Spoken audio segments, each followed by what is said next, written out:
Tawuran antar dua kelompok geng kampung ini terjadi di jalur lingkar selatan Salatiga. Mereka bertemu di lokasi yang sudah disepakati melalui media sosial. Kedua kubu saling serang menggunakan senjata tajam dan air keras. 4 pelaku tawuran dilarikan ke rumah sakit akibat sabetan senjata tajam dan siraman air keras. Setelah 4 hari dirawat intensif, 1 korban meninggal dunia. Tawuran melibatkan geng asal Suru Kabupaten Semarang dengan geng asal Pabelan Kota Salatiga. 7 orang diamankan Satreskrim Polres Salatiga dengan barang bukti belasan senjata tajam, pakaian yang digunakan, serta ponsel yang dipakai untuk janjian di media sosial.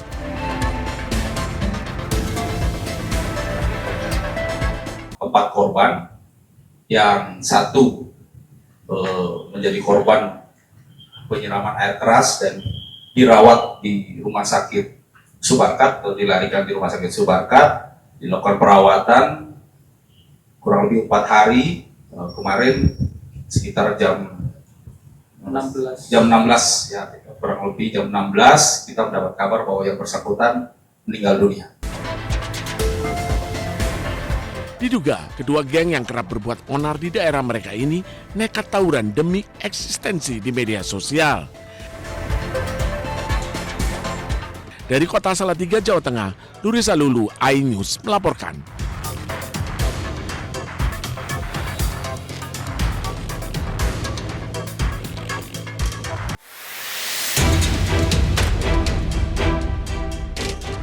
Dengan kedua tangan diborgol, kakek GT 65 tahun, warga Semanu Gunung Kidul dan rekannya SH 50 tahun ditangkap polisi. Kedua pelaku diduga terlibat pencurian dan penadah belasan sepeda curian di Sleman hingga Bantul, Yogyakarta. Pelaku seorang residivis 3 kali keluar masuk lembaga pemasyarakatan mencari sepeda di depan kos atau rumah secara acak. Petugas kemudian mengamankan pencuri dan penadah ke Polsek Berbah, menyita 14 unit sepeda seharga puluhan juta rupiah per unitnya yang hendak dijual pelaku secara offline dengan harga murah. Sewaktu korban hendak sholat subuh membuka pintu depan rumah, mendapati sepeda sudah hilang. Atas dan tersebut korban mengalami kerugian berupa 1 unit sepeda merek Polygon Stratos 55D ses 5 warna putih seharga 17 juta rupiah dan dilaporkan ke Polsek Berbah guna proses lebih lanjut. Modus pelaku adalah pelaku mencuri sepeda saat kondisi sepi. Akibat perbuatannya, tersangka pencuri sepeda terancam 7 tahun penjara, sedangkan penadah barang curian terancam pidana penjara 4 tahun. Dari Sleman, Yogyakarta, Heru Trijoko, iNews melaporkan. Astagfirullah. Kebakaran, mau. Peristiwa kebakaran di asrama militer Rindam 14 Hasanuddin di Kecamatan Somba Opu, Goa, Sulawesi Selatan terjadi sekitar pukul 13.55 waktu Indonesia Tengah. Api pertama kali muncul dari salah satu bangunan hingga merambat ke 5 bangunan rumah di dekatnya. Kobaran api yang terus membesar serta hembusan angin kencang membuat api cepat merambat ke bangunan lain. Warga pun panik berlarian keluar rumah. Berawal dari salah satu rumah di asrama tersebut yang terbakar, yang identifikasi sementara yang disebabkan oleh arus pendek listrik, sehingga merembet ke rumah-rumah yang lain, dan laporan terakhir itu ada 6 unit rumah yang terbakar. Tidak ada korban jiwa dalam peristiwa kebakaran ini. Kebakaran 6 rumah di asrama militer Rindam 14 Hasanuddin kini dalam penyelidikan unit reskrim Polsek Somba Opu. Dari Kabupaten Goa, Sulawesi Selatan, Bukma, iNews melaporkan.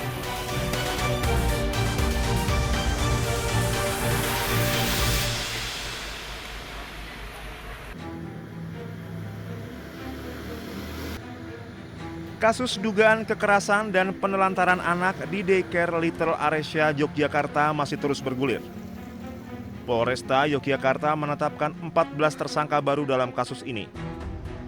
Belasan tersangka tersebut antara lain 10 orang pengasuh, 2 orang admin, 1 petugas kerumah tanggaan, dan 1 orang satpam.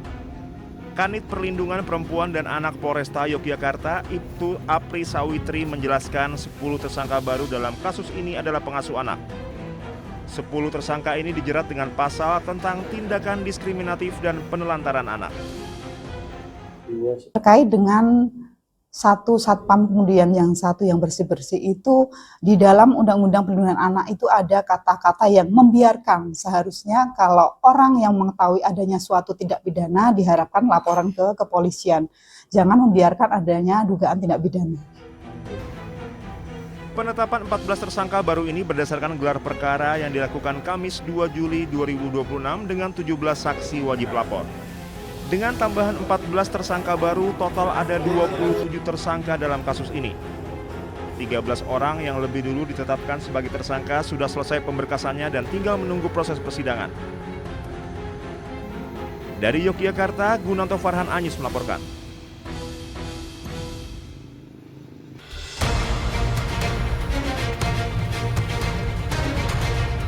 Bak kotak Pandora yang terbuka, tersangka korupsi MBG bertambah lagi. Kejaksaan Agung kali ini menetapkan Lalu Muhammad Iwan sebagai tersangka ke-7 dalam pusaran korupsi MBG. Kejagung menyebut Sekretaris Deputi Bidang Promosi dan Kerjasama Badan Gizi Nasional ini terlibat korupsi penjualan ompreng atau food tray. Modusnya, perwira polisi aktif berpangkat Brigadir Jenderal itu mencari calon mitra untuk mendirikan dapur MBG. Syaratnya, mereka wajib membeli ompreng kepada perusahaan PT SGI. Belakangan terungkap PT SGI ternyata perusahaan yang sengaja ia dirikan.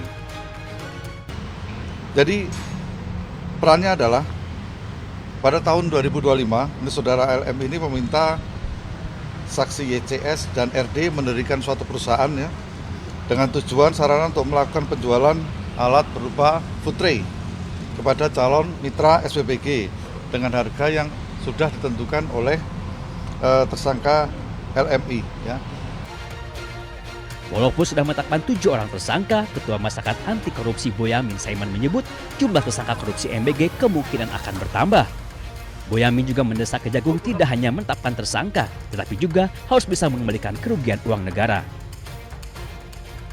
Jadi ini masih banyak yang harus jadi tersangka, karena banyak yang dimanipulasi, banyak yang dikorupsi, mulai dari titik dapur, pengadaan motor listrik, ompreng, mungkin CCTV, mungkin diduga juga terkait dengan pengadaan pakaian, pengadaan